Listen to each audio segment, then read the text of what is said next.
talking about coming from spiritual death into life. And you cannot come from that spiritual death into life and go on to eternal life without Jesus Christ. It's impossible.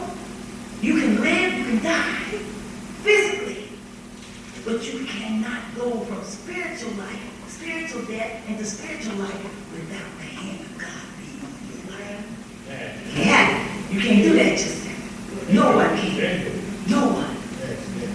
Now, the word love itself is an unselfish, benevolent concern for other persons. Paul put it like this in his definition and description of love. And yet I am showing you a better way. If I speak in tongues of men and of angels, but I do not have love, I have become sounds of brass or a clashing cymbal. Now, if I have a gift of prophecy, and I would have known all mysteries and all knowledge, and if I have all faith, so as to move mountains, but I do not have love, I am nothing. And I could give away all my belongings, bit by bit, to help the poor. And I should give over my body so that I could boast in it.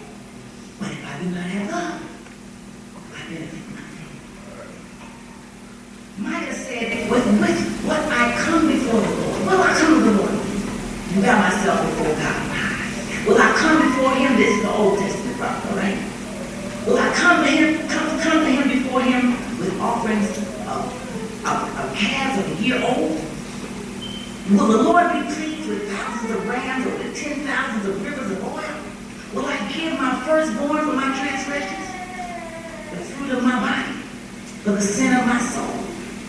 Remember the pagan gods in the Old Testament, you had to sacrifice something in your child manger.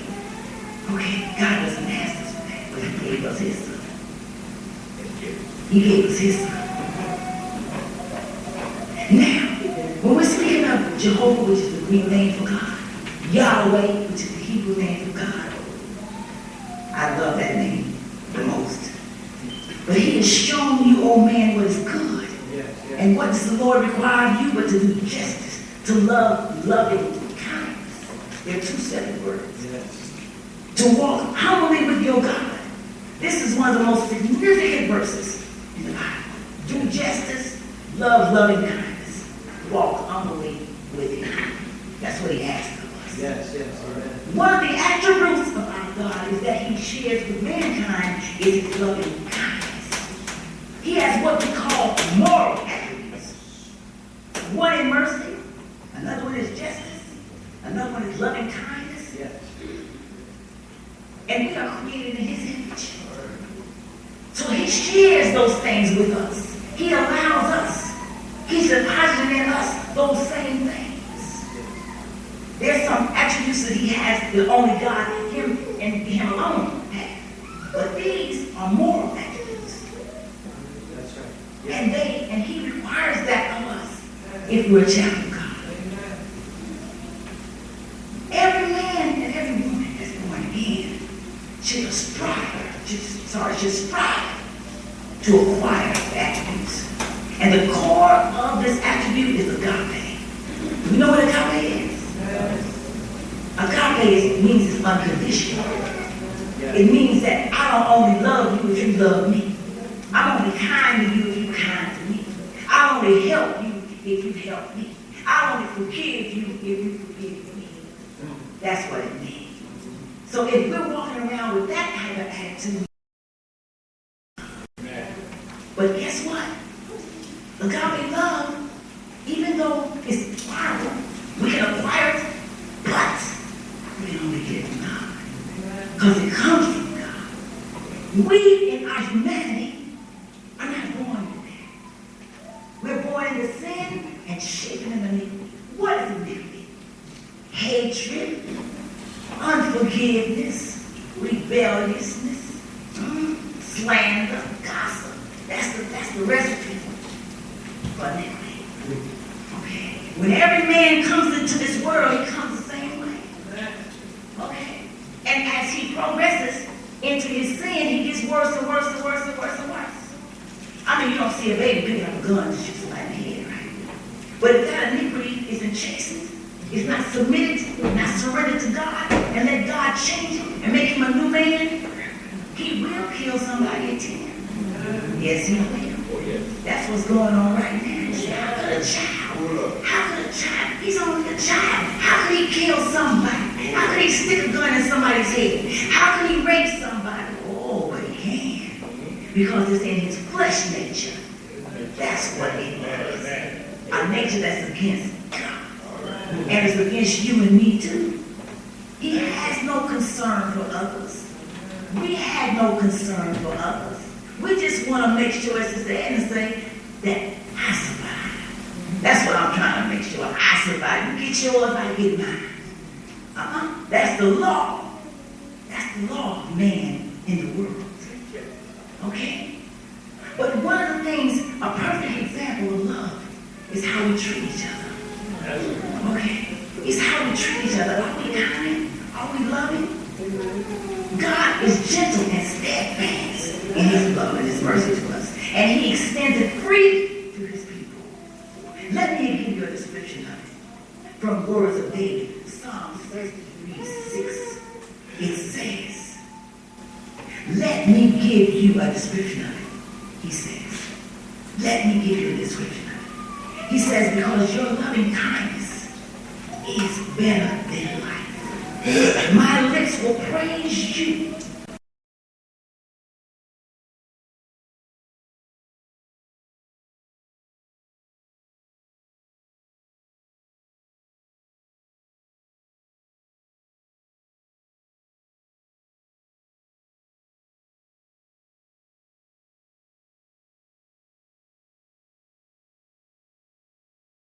Than food is better than anything, because I've seen it.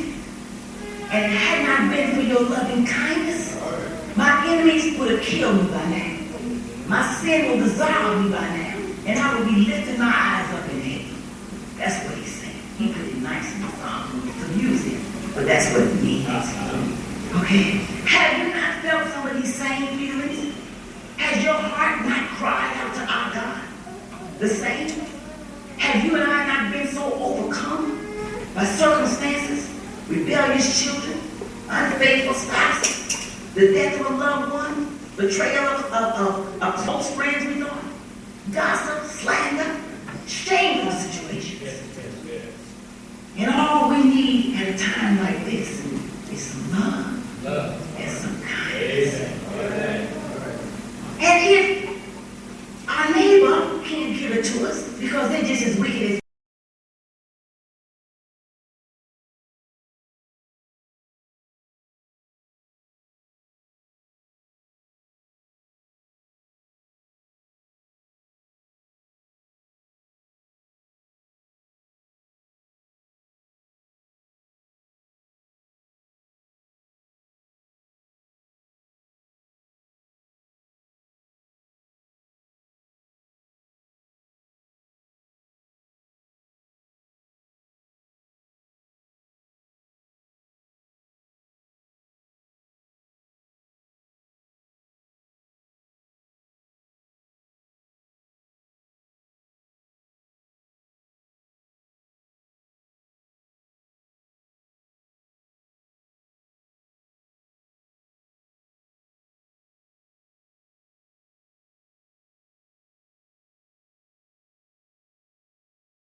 go away. Matter of fact, it'll get worse. So then you say, well, what do I do? Maybe I should just kill myself. Because I can't deal with this. I can't deal with this pain no more. So that's not such a far-fetched the idea we have many people in our society, rich, black, white, poor, and they kill themselves because they just can't take the pain. No. Yes. You can't tell me you ain't felt some of that pain because all humanity feels it. Because that's what sin will do. That's what iniquity will do. Okay? There's no out from it. And matter of fact, Satan is saying to you or me, when we're in sin, you don't need God. What do you need God for? What can he do?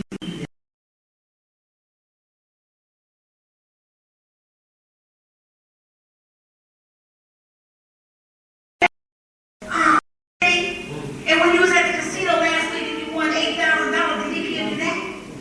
And when you played them numbers, did he give you that? What do you need God for? What do you need God for? What do you need Him for? Okay? And then, you come to God, you can't dress like you want to dress, and you can't act like the way you want to act. It's like all that Holy Ghost, holiness. Oh my goodness, them people are crazy. Jesus. Satan will tell you everything. He's going to get what you need. But we are body, soul, and spirit. Those are the three components of every man and woman. And therefore, all of those parts have to be nurtured. So you can stay in your books, read all your education, and get all the knowledge you need. Because you might need it. You can do all you want to do for your body, exercise, lose weight, have a facelift, whatever. Okay? Have your nose resected, lips made bigger, chest made bigger. You know what I'm talking about, ladies. Okay? But is that going to satisfy your spirit and soul? No. It will not do it. And for every one thing that you done change to make you look better and pull whoever, somebody out there looks as bad as you, it's as good as you do. Matter of fact, when you get up in the club, you're like, wait a minute. What? I don't have the right dress on. Look at all them people looking it up. You see? But when you come to God's house, you don't need all that. He says, come as you are. Come as you are. Okay? All you have to do is come in. I know what you need. And you need my love. You need my cleansing of your spirit. That's what you need. You need my deliverance. You can't deliver us. We only man. We put too much, credit on ourselves. You know what I'm saying? We get maybe a little education, or we get a little nice house in the suburbs, and and we drive our Cadillac and our Lexus and our convertible and whatever. And as we going down the street, we got things just right. And we put a lot of credit on ourselves. But then it is appointed once for man to die. Yes, and then the judgment. And you can't get all that you got. You can't stop none of that. You can't stop none of that. You got to leave out of here. Okay? And when you leave out of here, what about your soul? Do you believe in your soul? And are you gambling with your soul? What are you doing with your soul on a daily basis? Are you nurturing it with prayer? Are you going to kind of say, help me get through this situation, Lord? Help me get through this abusive spouse I got to keep me upside my head last night. But he was the one that came in late, smelling like somebody else's perfume. And I got to tolerate that. Help me, God, that I need God. Help me, God. Help me, because I'm human. Help me, God. Help me, Lord. Help me, because I'm so overwhelmed with pain and so feeling so distrustful. I might throw one of my kids out the window. Yes, y'all know I see him. I might beat him to death.